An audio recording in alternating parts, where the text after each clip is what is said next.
은혜로 주신 선물이다라는 것을 저희들은 받아들여야 하는 것입니다. 그래서 사도 바울은 끝까지 충성되이 그 사도직을 감당할 수 있게 되는데요. 그런데 여러분, 사도 바울이 과거에 어떤 사람이었는지 아십니까?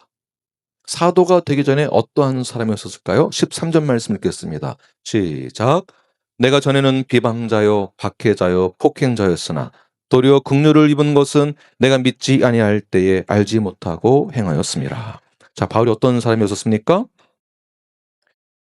네, 비방자, 박해자, 폭행자, 그러니까 자신의 과거를 숨기지 않죠. 제가 사람을 처음 만나게 되면 자신의 과거를 철저하게 숨기고 지금의 현재 잘 나가는 모습, 과거에 잘 나갔던 모습만을 이야기를 하죠. 그러나 지금 사도 바울은 자신의 과거의 죄인된 모습을 그대로 노출시키고 있습니다. 자, 비방자는 어떠한 차원에서의 비방자인가?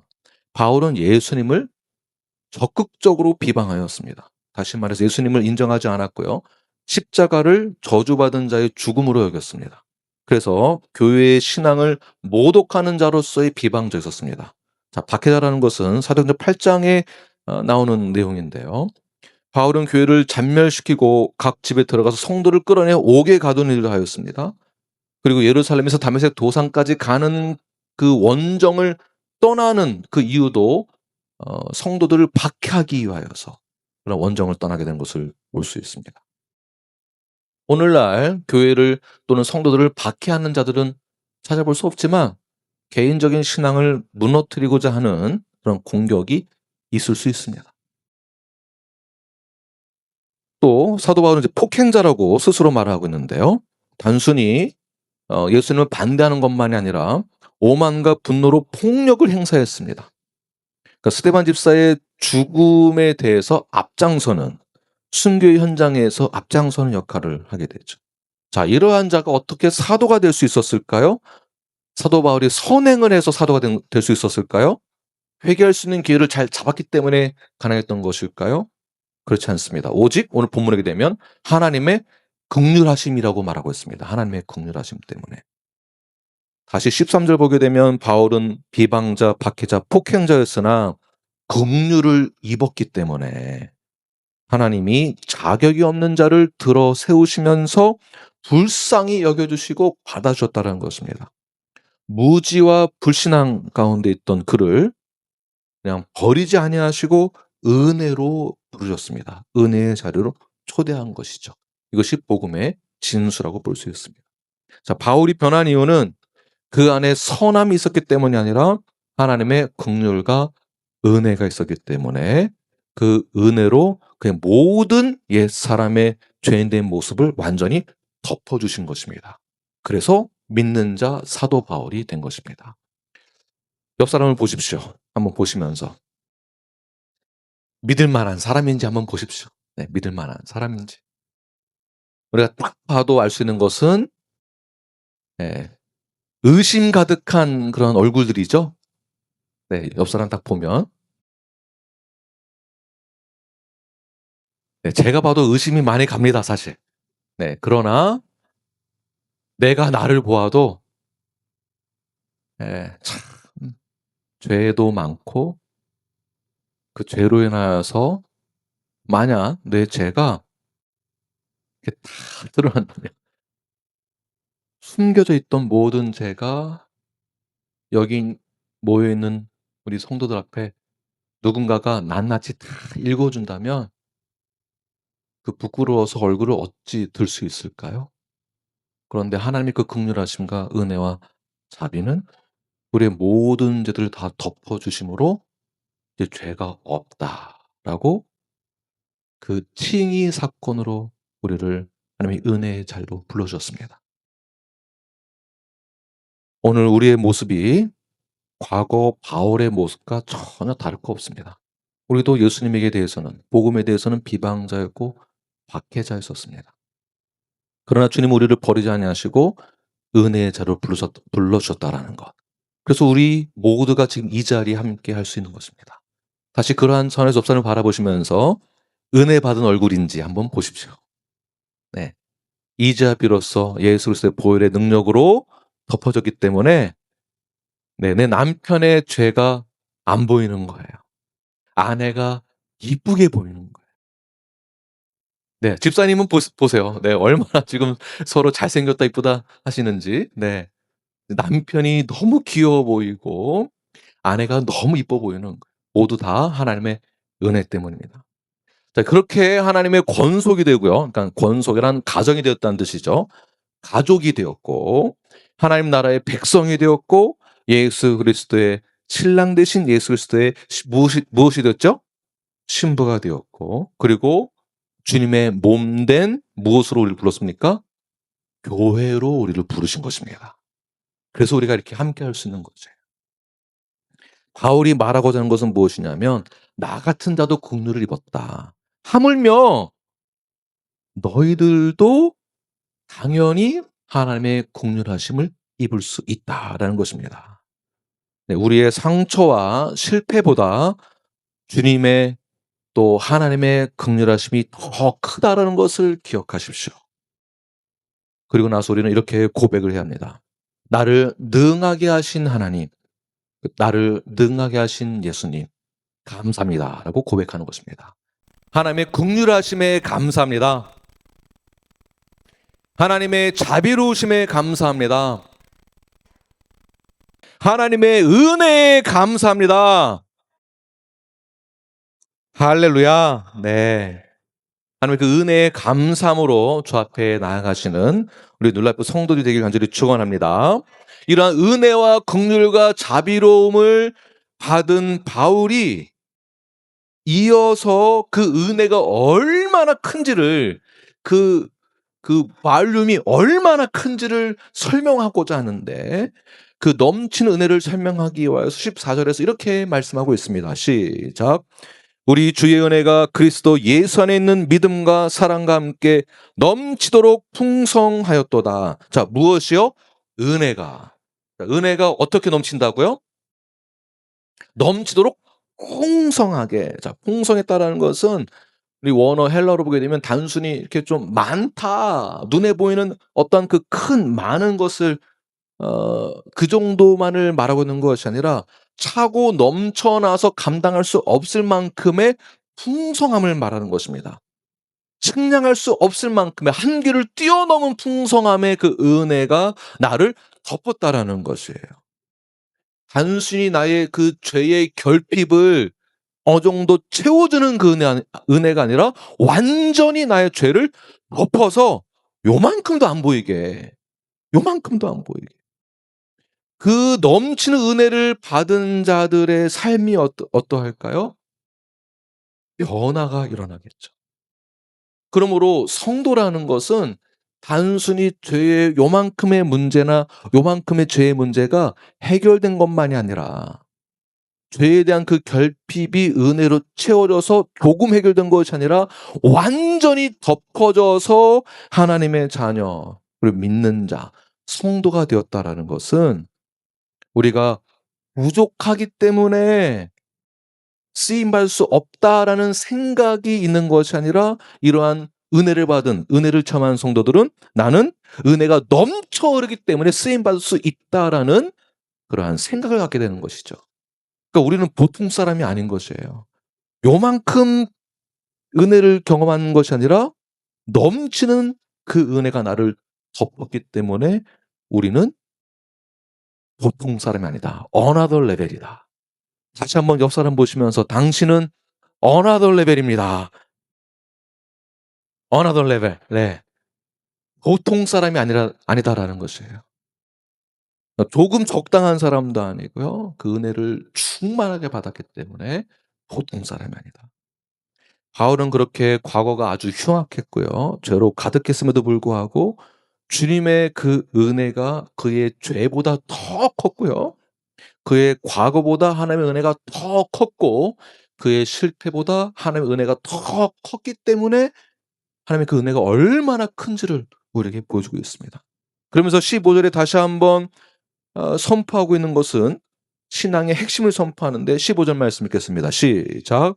믿보다 모든 사람이 받을 만한 이 말이여 그리스도 예수께서 죄인을 구하시려고 세상에 임하셨다 하였도다. 죄인 중에 내가 괴순이라. 네. 그가 얼만큼 죄인이라고 말하고 있습니까? 괴수일 만큼. 자, 복음의 본질이 무엇인가? 예수님께서 이 땅 가운데 오신 그 이유가 무엇인가?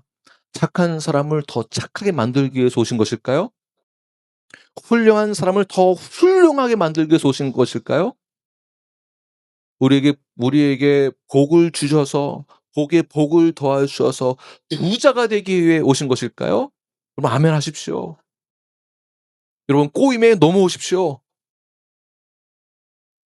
예수님 오신 이유는 무엇일까요?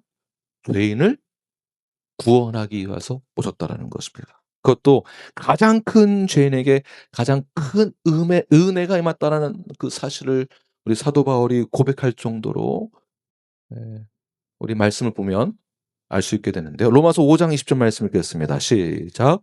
율법이 들어온 것은 범죄를 더하게 하려 함이라. 그러나 죄가 더한 곳에 은혜가 더욱 넘쳤나니. 자, 바울은 자신의 과거에 누구보다 은혜가 절실했었기 때문에 그 은혜가 넘쳤다라는 표현을 쓰게 됩니다.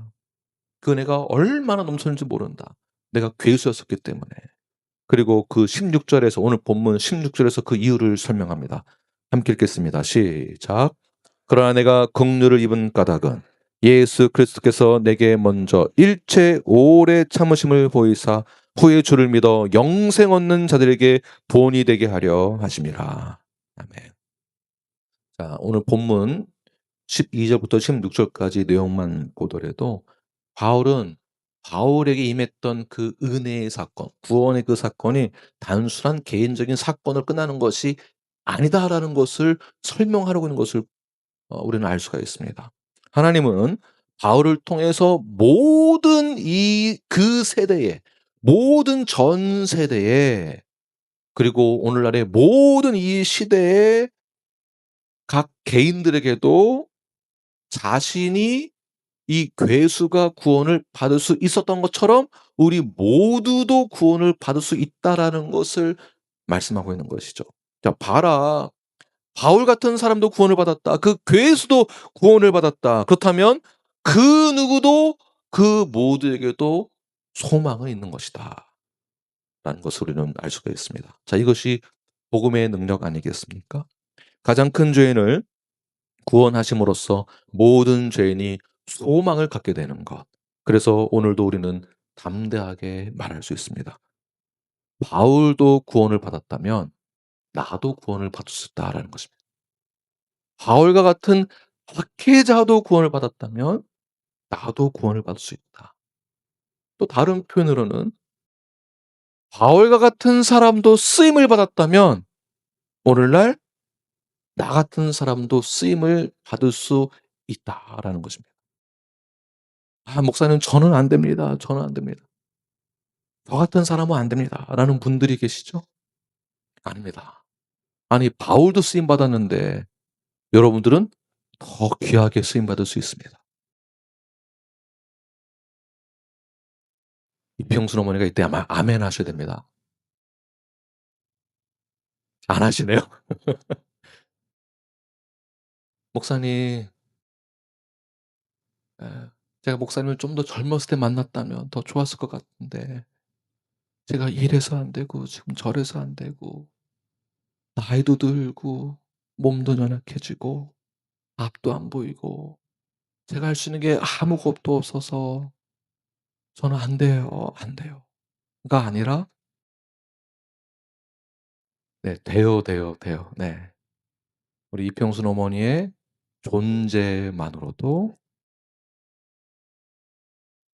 이평순 우리 어머니의 우리 교회의 일원이 된 것만으로도 예수 그리스도의 신부가 된 것 그 자체가 우리 모두에게 큰 소망이 되는 것이며 힘이 되는 것입니다. 이 자리에 앉아 있는 것만으로도. 어머니 아멘 하십시오. 네. 이렇게 힘이 없어도 제가 듣기에는 엄청 크게 들립니다. 그래서 절대 포기하지 마시고 '나 같은 사람도 쓰임 받는구나. 아니 바울도 쓰임 받았는데 어찌 여러분들을 하나님이 사용하지 않으시겠습니까? 그러한 전에서 사람 다시 한번 보시면서 당신은 크게 쓰임 받을 것입니다. 또 이렇게 한번 또 격려하시면서 선포하십시오. 네, 꼭 크게 쓰임 받는다는 그 의미가 뭐 대통령이 되고 뭐가 되고 이 얘기가 아닙니다. 그러니까 어떻게 쓰임 받는 것인가? 우리는 어떻게 쓰임 받는다라고 해야 될까? 요 부분 한번 또 살펴보겠습니다. 우리 사도 바울이 그런 은혜를 경험하고 나서 그가 자발적으로 하나님을 찬양하게 되는데, 죄인 된 상태에서 이제는 구원받은 자, 새 생명을 얻은 자, 하나님의 자녀가 되고 천국 백성 시민이 되었습니다. 그리고 나서 그가 할 수 있는 방법이 무엇이 있을까요? 나는 이제 앞으로 큰 사람이 될 거야. 뭐 대통령이 될 거야. 나는 유명한 사람이 될 거야가 아니라 그가 고백하는 것, 하나님을 찬양하게 됩니다. 17절 말씀을 함께 읽겠습니다. 큰 목소리로 시작. 영원하신 왕 곧 썩지 아니하고 보이지 아니하고 홀로 하나이신 하나님께 존귀와 영광이 영원 무궁하도록 있을지어다. 아멘. 네, 바울은 자기의 과거를 고백하다가 구원의 그 은혜를 증거하면서 결국 무엇이 터져 나옵니까? 하나님을 향한 찬양이 터져 나오는 거예요. 저와 우리 모든 성도 여러분들이 말씀을 읽을 때마다, 내가 구원받은 그 은혜에 대한 그 사실을 경험할 때마다 결론으로는 하나님을 찬양하는 그 길, 찬양하는 그 자리에 앞장서시는 저와 여러분이 되길 간절히 축원합니다. 은혜를 경험한 사람들은 결국 하나님을 찬양할 수밖에 없다라는 것입니다. 왜냐하면 내가 잘해서 받은 것이 아니다라는 것을 알기 때문에, 오직 예수 그리스도의 보혈의 능력으로만 모든 죄사함이 이루어지고 그것이 하나님의 은혜인 것을 깨닫게 된다면, 하나님의 그 구원 계획하심이 나에게 충만하구나라는 것을 깨닫는 순간 찬양하게 되는 것입니다. 예를 들면 출애굽기 15장의 내용을 보게 되면 이스라엘 백성들이 홍해를 건너게 됩니다. 뒤에서는 애국 군대가 쫓아옵니다. 그리고 홍해를 건너면서 하나님의 은혜와 구원을 경험하게 되죠. 출애굽기 15장 2절 말씀, 모세가 선포하는 내용입니다. 시작. 여호와는 나의 힘이요 노래시며 나의 구원이시로다. 그는 나의 하나님이시니 내가 그를 찬송할 것이요 내 아버지의 하나님이시니 내가 그를 높이리로다. 자, 이 말씀이 언제 나온 거라고요? 출애굽 홍해 사건 이후에. 자, 출애굽했다라는 것은 애굽의 노예에서 하나님이 구원해 주셔서 새로운 땅으로 갈 수 있는 광해 시작점으로 옮겨 줬다는 것입니다. 자, 노예라는 것은 무엇을 상징할까요? 죄인을 상징합니다. 그리고 홍해를 건넜다는 것은 무엇을 상징할까요? 그 구원 사건을 믿는 자가 예수님과 함께 죽고 새 생명이 되었음을 상징하는 침례를 상징합니다. 원래는 죽어야 되는데 다시 홍해를 건너므로 광야의 그 시작점. 그 시작점은 어디를 향해 가는 것일까요? 하나님의 약속의 땅으로 인도하게 됩니다. 광야의 시작이라는 거. 죄로 인하여 죽어야 되지만 하나님이 구원해 줬다는 그 감격에, 야, 드디어 살았다. 거 봐. 내가 이 정도 리더십 발휘하니까 다 살게 된 거야. 그러니 김한국 목사에게 영광의 박수를. 이제 이러면 이단이 된다라는 것입니다. 근데 모세가 어떻게 했습니까? 자기에게 영광을 돌리는 것이 아니라 하나님께. 무엇에 대해서요? 내가 구원받은 그 사실에 대해서.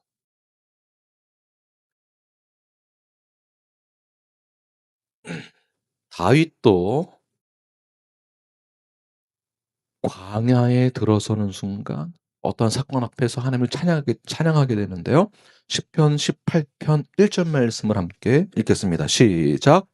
나의 힘이신 여호와여 내가 주를 사랑하나이다. 모세의 고백과 비슷하죠? 네, 시편 18편 1절. 나의 힘이신 여호와여 내가 주를 사랑하나이다. 자, 다윗은 이 고백을 언제 한 거냐면 사울이 어 다윗을 시기 질투하여서 죽이려고 했을 때에 다윗은 광야로 도망가게 됩니다.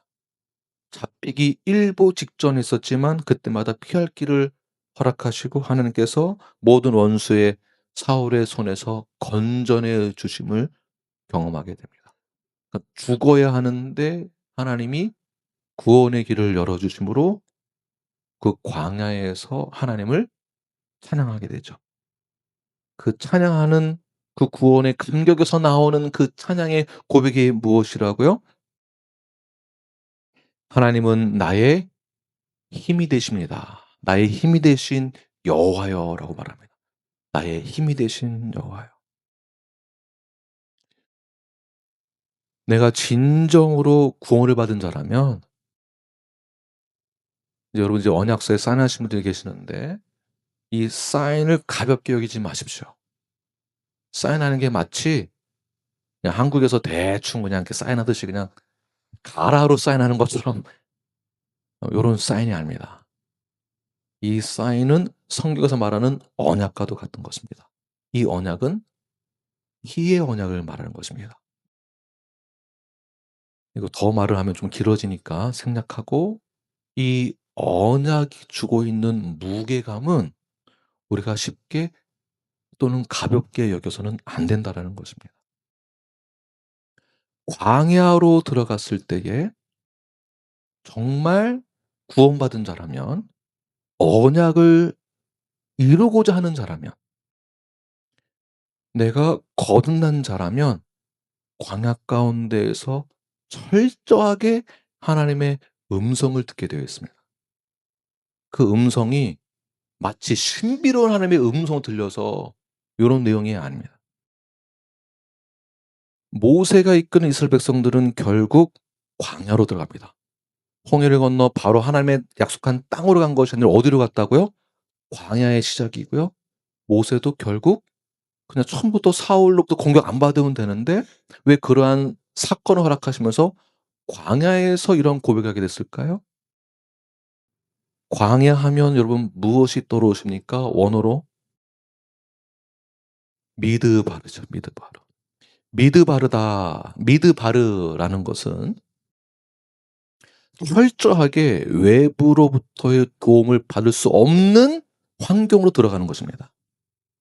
철저하게. 자, 이 말은 결국 나를 이끄시는 분은 오직 한 분 하나님밖에 없다라는 그 현장 속으로 들어가는 거예요.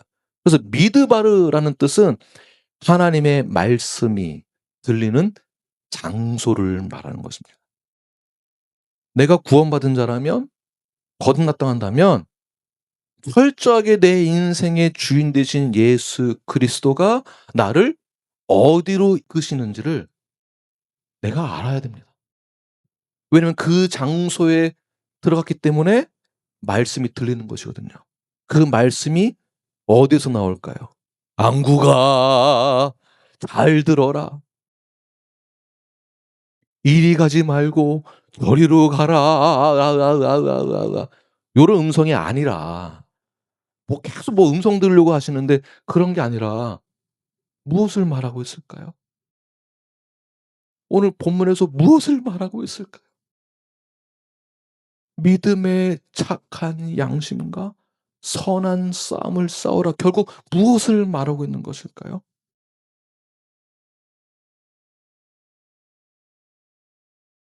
18절 19절 말씀 읽겠습니다. 시작. 아들 디모데야 내가 내게 이 교훈으로서 명하노니 전에 너를 지도한 예언을 따라 그것으로 선한 싸움을 싸우며 믿음과 착한 양심을 가지라. 어떤 이들은 이 양심을 버렸고 그 믿음에 관하여는 파선하였느니라. 지금 무엇을 말하고 있는 것일까요? 이 믿음이라는 것은 예수 그리스도를 향한 신뢰와 복음의 진리를 쫓는 것입니다. 쫓는 그 상태. 예수님이 나에게 진리가 되십니다. 그 진리 되신 그 예수님만을 쫓겠습니다. 신뢰하는 마음을 가지고 사모하는 마음을 가지고 끝까지 내가 붙들겠습니다 하는 것이 믿음이라는 것입니다. 여기서 착한 양심은 무엇일까요? 성령 안에서 하나님의 말씀과 일치하는 내적인 확신을 말하는 것입니다. 그냥 겉으로만 이 예배드리는 어떤 종교적 행위가 아니라 내가 믿고 있는 그 내용이 내 마음속에서 성령의 역사하심으로 이것이 일치가 되는 확신이 있어야 된다는 것이에요. 이것을 제 표현으로 바꾼다면 그건 신념입니다. 신념, belief. 신념이 있어. 내가 무엇을 믿고 있는가? 내가 믿는다면 그 믿고 있는 그 내용이 무엇인가? 나는 어디를 향하여서 나아가야 되는가? 그러니까 바른 믿음을 가진 성도로 간다면, 바른 믿음을 가지고 있는 선한 착한 양심을 가지고 있는 목사라고 한다면 내 삶과 성경적인 삶이 일치되어야 된다는 것을 말하고 있는 것이겠죠. 말만 목사고 말로만 성도라고 그러고 말로만 믿는다 그러고 그러면서 뒤로는 일치되지 않는 삶을 산다고 한다면 이들은 양심을 버린 것과 같다. 제 표현으로 무엇이라고요? 신념이 없는 거다. 그거는. 자, 그러한 사람이 본문에 등장하는데 정확하게 이름을 거론하고 있습니다. 정확하게. 20절 말씀 읽겠습니다. 시작. 그 가운데 후메네오와 알렉산더가 있으니 내가 사탄에게 내준 것은 그들로 훈계를 받아 신성을 모독하지 못하게 하려 함이라. 자, 이들은 선한 양심을 버리고 믿음에 관하여서 파선된 자들이었습니다. 단순히 이들이 어떠한 실수가 있었다라는 것을 말하고 있는 게 아닙니다. 자, 이들이 의도적으로 복음을 거부했고 그 신앙의 여정 속에 들어가서 진정으로 거듭났다라고 거짓말하면서 우리 성도들 틈에 들어와서 늑대와 이리짓을 하는, 교회를 분열일으키고 타락으로 인도하는, 그래서 공동체에 심한 해를 끼친 자들이라고 볼 수 있습니다. 저 후메네오가 누구인가? 디모데후서 2장의 내용에 보게 되면 이 후메네오가 등장하게 되는데 부활은 이미 끝났다, 이제 없다라는 주장으로 성도들을 아주 믿음을 혼탁하게 했습니다. 그러니까 복음의 핵심을 완전히 깨버리는 거죠. 그다음에 또 누구죠? 두 번째 사람? 알렉산더. 알렉산더는 바울에게 직접적인 해를 끼친 사람입니다. 디모데후서 4장에 나오는 내용인데요. 그래서 바울은 그들을 어떻게 했다고 말을 하죠? 사탄에게 내주었다. 아, 이 표현을 한번 잘 보세요. 쉽게 표현을 하면 예를 드는 겁니다. 저희 성도들 중에 후메네오와 알렉산더 같은 사람이 있어 가지고 그래서 두 사람을 딱 지목을 해서 어디를 향하여 하기가 참 곤란한데. 네. 손 드셨습니까? 우리 김선아 자매님. 네. 하여튼 두 분 지목을 해서, 예. 이 두 분이 교회에서 올바른 교훈, 복음과 진리를 그대로 전하지 않고 이상한 어떤 교리를 가르치고, 그리고 김 목사를 대적하면서 쫓아낸다고. 김 목사가 전하는 그 메시지는 다 가짜로 가면서 그리고 뒤에서 저를 공격하고 쫓아내려고 하는 두 분이 계시다. 그래서 지금 바울이 말한 것처럼 뭐냐면 김한군 목사가 두 사람을 사탄에게 건네주었다라는 뜻이에요. 사탄에게 넘겨주었다. 기분 나쁘시죠? 한번 보십시오. 제가 우리 최 집사님하고 우리 이창우 형제님을 이 두 분 안 되겠습니다, 여러분. 두 분을 제가 사탄에게 넘겨주기로 제가 결정했습니다. 이렇게 선포했을 때 여러분들은 어떻게 반응하시겠습니까? 아니, 어떻게 목사님 그럴 수 있습니까? 아무리 그래도 그렇지. 이렇게 반응하겠죠? 근데 바울은 전혀 뒤로 물러섬 없이 이 두 사람을 지목하면서 사탄에게 넘겨주었다라고 말하고 있습니다. 자, 이 뜻은 교회의 출교를 뜻하는 것입니다. 출교. 다시 말해서 이 두 사람은 거듭나지 않은 사람이다라는 뜻이에요. 믿지 않는 자다. 그래서 출교시켜야 된다. 은혜의 울타리 밖으로 내보내야 된다. 다른 표현으로는 훈계를 해야 된다. 또 다른 표현이 무엇이 있을까요? 치리와 징계를 말하고 있는 것입니다.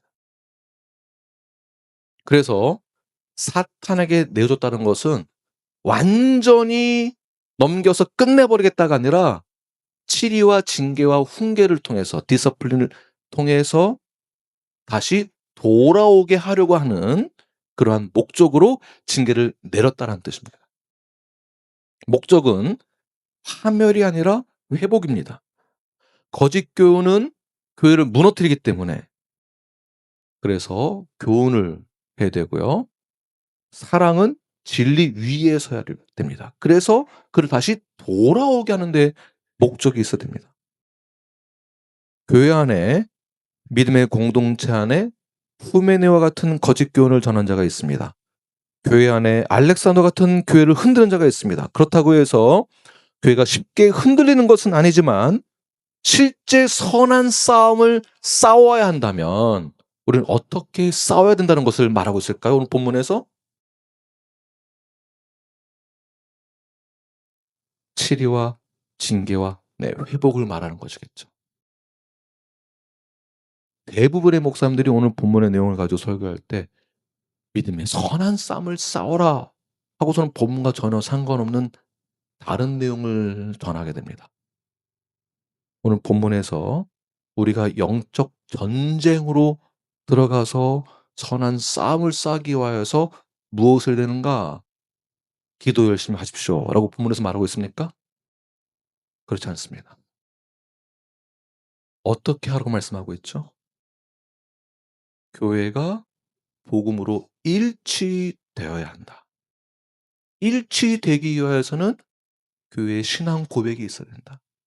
그 신앙 고백과 동일하게 그 은혜, 하나님의 긍휼하심, 하나님의 자비로우심, 그 괴수와 같은 자도 긍휼을 통하여서 하나님의 자녀가 되고 직분을 갖게 되어지고 권속을 받은 자가 되었다고 한다면, 하나님의 권속이 되었다면 이제 교회의 일원이 되어서 오늘 본문이 말하고 있는 처럼 바울의 권면처럼 후메네오와 알렉산더 같은 자가 있다고 한다면 그를 징계함으로 다시 복음 안으로 들어오게 하는 것이 교회가 가져야 될 자세다라고 바울이 그 영적 아들 누구에게? 디모데에게 전하고 있는 말씀이 오늘 본문의 내용입니다. 결국 오늘 본문에서 말하고 있는 이 두 사람은 징계를 받고 교회를 떠나게 되었지만 안타깝게도 다시 돌아왔다라는 내용이 없습니다. 그렇다면 우리는 여기서 질문을 해볼 수 있습니다. 처음부터 깨끗한 양심과 정직한 결단으로 하나님의 은총을 받은 자로 간다면 이 그들이 갖고 있는 그 신앙이 중도될 수 있는가? 중도 하차될 수 있는가? 당연히 그렇지 않습니다. 자, 믿음의 근원은 하나님이시고요. 믿음 자체는 하나님의 선물입니다. 즉 우리 성도들이 가진 믿음은 내 스스로의 노력에 의해서 갖는 것이 아니라 성령님, 성령 하나님께서 주신 것입니다. 그러므로 깨끗하고 선한 양심에 하나님으로부터 받은 분명한 그 믿음을 받은 성도들은 어떠한 풍랑 속에 들어간다 할지라도 흔들릴 수 없는 것입니다. 자, 그런데 왜 그 두 사람은 파손되었는가? 왜 어떤 사람은 파손되어지는가? 자, 그 이유는 처음부터 인간적인 생각이나 처음부터 부정직하고 죄로 오염된 상태에서 마음으로 하나님의 그 긍휼하심을 받았다라고 거짓으로 믿었다라고 보는 것이죠. 겉으로만 믿는 척했다라고 보는 것입니다. 위선과 믿는 척하는 것으로 성령의 능력을 받은 것처럼 신앙생활하는 목사도 있습니다. 그러니까 목사 자체가 직분 자체가 구원을 받은 것은 아닙니다. 목사도 그런 사람들이 있습니다. 우리는 바울이 언급한 것과 같이 오직 나를 구원하신 하나님의 그 은혜와 긍휼하심에 나 같은 죄인이 용서를 받고 생명을 얻었다면 더 이상 후메네오와 알렉산더와 같은 공격이 있을지라도 넘어질 수 없다. 그러한 공격이 있다 할지라도 선한 싸움을 싸워라. 무슨 뜻일까요? 우리가 가지고 있는 이 하나님의 구원 계획에 대한 긍휼하심과 은혜와 자비에 대한 구원의 이 원리들을 절대 잃어버려서는 안 된다. 더 쉽게 말하면 복음에 대해서 타협하지 말아라. 그 복음을 반드시 지켜라. 우리를 구원하신, 그리고 우리가 믿는 십자가와 그 양심을 굳게 잡으십시오. 거짓 교훈에 흔들리지 마시고 복음의 본질을 붙잡으십시오. 그리고 말씀과 양심이 일치하는 그러한 삶, 거듭난 삶을 살아가십시오. 눌라프 성도로서 우리 교회의 일원이 된 것에 대해서 가볍게 여기지 마십시오. 우리가 고백하는 신앙 고백과 이 복음에 대한 본질과 진리, 이것을 사수하십시오. 그래야 우리는 바울이 고백했던 것처럼, 바울이 디모데에게 선포하는 것처럼, 오늘날 바울이 우리 눌라이프에게 증거하고 있는 것처럼 우리 교회를 말씀 중심으로, 성경 중심으로, 복음 중심으로, 진리 중심으로 지켜내는 것에 대해서 생명을 다하여 나아가시는 저와 여러분이 되길 간절히 축원합니다. 기도하겠습니다.